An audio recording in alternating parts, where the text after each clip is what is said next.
सिंहासन 32 की चौथी कहानी कमकंदल पुतली की कथा। एक बार फिर राजभोज सिंहासन पर बैठने के लिए पहुंचते हैं। इस बार उन्हें चौथी पुतली रोककर राजा विक्रमादित्य की दानवीरता और त्याग की कहानी सुनने लगती है। एक बार की बात है, राजा विक्रमादित्य से दरबार में मिलने के लिए कुछ लोग पहुँचे। तभी एक ब्राह्मण भी भागते हुए वहां आए और कहने लगे कि मुझे आपको कुछ जरूरी बात बतानी है। राजा ने पूछे, ऐसा क्या जरूरी है कि आपको इतनी तेजी से भागते हुए आना पड़ा? जवाब में ब्राह्मण ने कहा कि मानसरोवर में अजीब सी घटना हो रही है। वहां सूरज उगने के साथ ही एक खंभा भी जमीन से निकलता है। यह खंभा सूरज की रोशनी के साथ साथ ऊपर बढ़ता है। जैसे ही सूरज की किरणें तेज हो जाती हैं, तो खंभा सूरज को छू लेता है। जब धीरे धीरे सूरज की रोशनी कम होती है, तो खंभा छोटा हो जाता है। फिर सूरज के ढलते ही खंभा भी गायब हो जाता है। इन बातों को सुनने के बाद राजा विक्रमादित्य हैरान रह गए। उनके मन में सवाल आया कि आखिर ऐसी कौन सी चीज है जो सूरज को छू रही है। तभी ब्राह्मण ने बताया कि वह खंभा भगवान इंद्र का रूप है।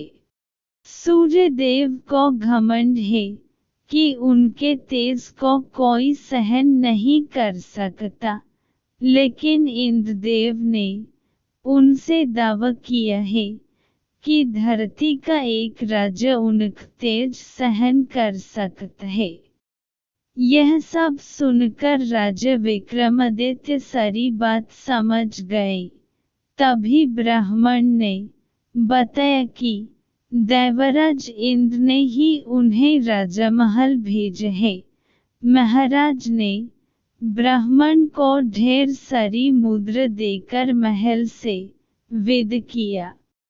उनके जाते ही विक्रमादित्य ने अपने बेताल को बुलाकर मानसरोवर पहुंचने को कहा। वहां पहुंचते ही विक्रमादित्य खंभा निकलने वाली जगह पर गए और सुबह होने का इंतजार करने लगे। सुबह सूरज के उगते ही खंभा भी निकल गया।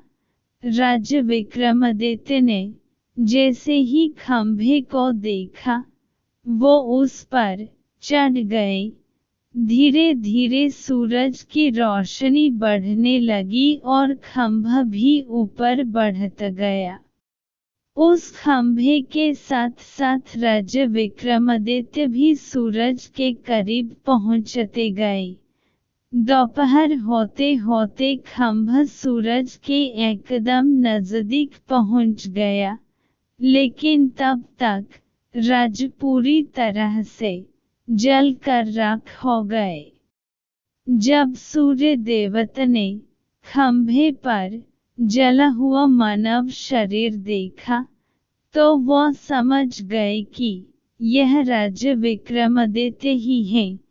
उन्होंने भगवान इंद्र के दावे को बिल्कुल सही पाया और तुरंत अमृत की कुछ बूंदें राजा के मुंह में डालकर उन्हें जिंदा कर दिया। सूर्य देवता ने राजा की हिम्मत से खुश होकर उन्हें ऐसे सोने के कुंडल दिए, जो व्यक्ति की हर इच्छा को पूरा करते थे।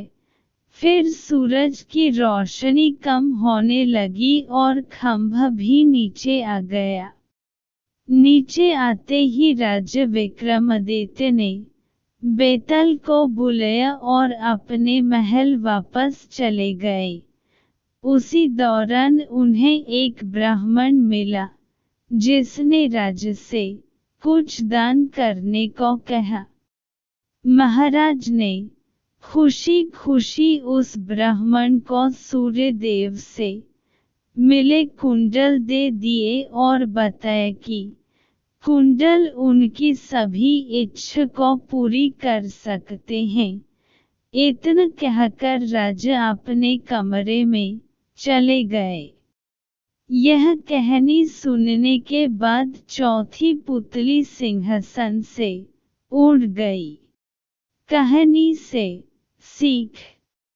इंसान के मन में हमेशा त्याग और दान की भावना होनी चाहिए। जैसे इस कहानी में राजा विक्रमादित्य ने उपहार में मिले कुंडल ब्राह्मण को दान में दे दिए, उसी तरह हमें भी निस्वार्थ भाव से दूसरों की मदद करनी चाहिए।